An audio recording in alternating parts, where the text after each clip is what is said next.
चलिए दोस्तों बात करते हैं सीखो नई क्वेश्चन के बारे में। इस क्वेश्चन में एग्जामिनर ने कहा है successive discount of 20, 10, 8% is equivalent single discount. यानी एग्जामिनर ने कहा कि एक दुकानदार एक कस्टमर को पहला 20% छूट देता है, फिर 10% का छूट देता है, फिर 8% का छूट देता है।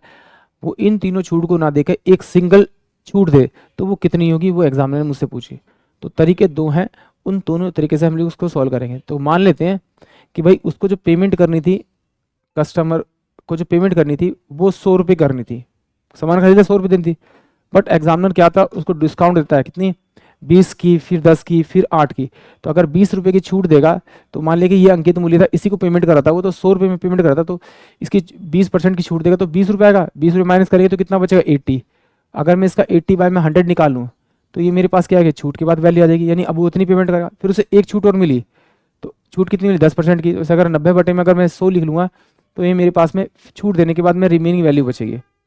फिर कह रहा है एक और छूट दी कितनी, 8% की।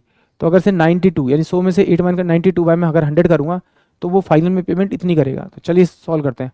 ये 2 से मेरा 2 गया, इन 2 से मेरा ये 2 चला गया आपका, ठीक है, 2 से 2 चला गया। तो इन दोनों को मल्टीप्लाई करेंगे, 9 अट्ठे 72, यानी कितना हो 72। 72 मल्टीप्लाई करेंगे 92 से, तो ये कितना होगा, 2 दूनी 4 और 7 दूनी 14, काट लगाए, 9 दूनी 18 और 9 से 63, 63 और 64, यानी इसको जोड़ेंगे तो 4, 8, 4, 12, 5 और 1 6 और 6, यानी कि 100 रुपये की उसे पेमेंट करनी थी। बट पेमेंट कितनी कर रहा है, 66.24 रुपये की वो पेमेंट कर रहा है। यानी 100 रुपये पेमेंट करनी थी, पेमेंट कितनी करेगा आप, 66.24 रुपये की पेमेंट करेगा। तो इन दोनों का जब अंतर निकालेंगे वो मेरा क्या होगा, इक्विवेलेंट डिस्काउंट आएगा। कितना आएगा आपका, इसमें से गया आपका कितना आएगा, आपका ये आपका 6 आएगा, 9 में से 2 गया तो कितना 7 आएगा, पॉइंट लगाएंगे आपका, पॉइंट लगाएंगे आपका तो कितना होगा 6 6। तो ये कितना हो जाएगा आपका, ये आपका 3 हो जाएगा और ये 3 हो जाएगा, यानी कि 33.76% के क्या होगा, इसे एक इक्विवेलेंट डिस्काउंट मिलेगा 33.76, यानी कि ऑप्शन डी जो है वो इस क्वेश्चन के लिए करेक्ट होगा। अगर इस तरह से नहीं करना तो फिर आप इसे इस तरह से कर सकते हैं।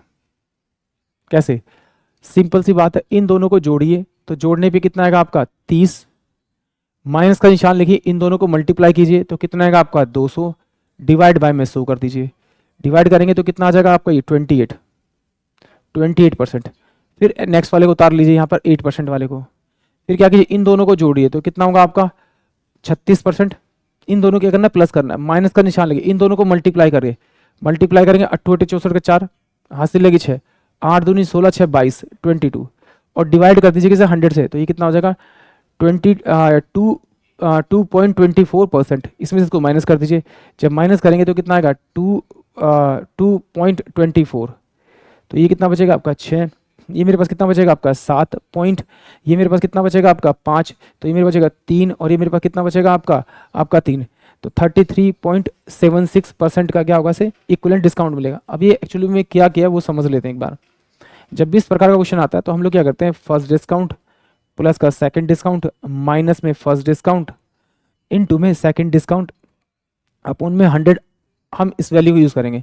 तो पहला मैंने यहाँ पे 20% रखा, दूसरा मैंने यहाँ पे 10% रखा, फिर मैंने यहाँ पे 10% रखा आपका, फिर मैंने यहाँ पे इनटू में 20% रखा, आगे पीछे रखेंगे उससे कोई फर्क नहीं पड़ेगा। डिवाइड किया तो मेरे पास में क्या आ गया आपका 28 आ गया। अब फिर सेम इस फॉर्मूले को अगेन फिर इस फॉर्मूले को यूज़ करेंगे। अब क्या रखेंगे 28% मैंने यहाँ रखा, प्लस का मैंने 8% मैंने यहाँ रखा, माइनस का 8% हो गया आपका, इंटू में 28% हो गया, और अपोन में 100 किया।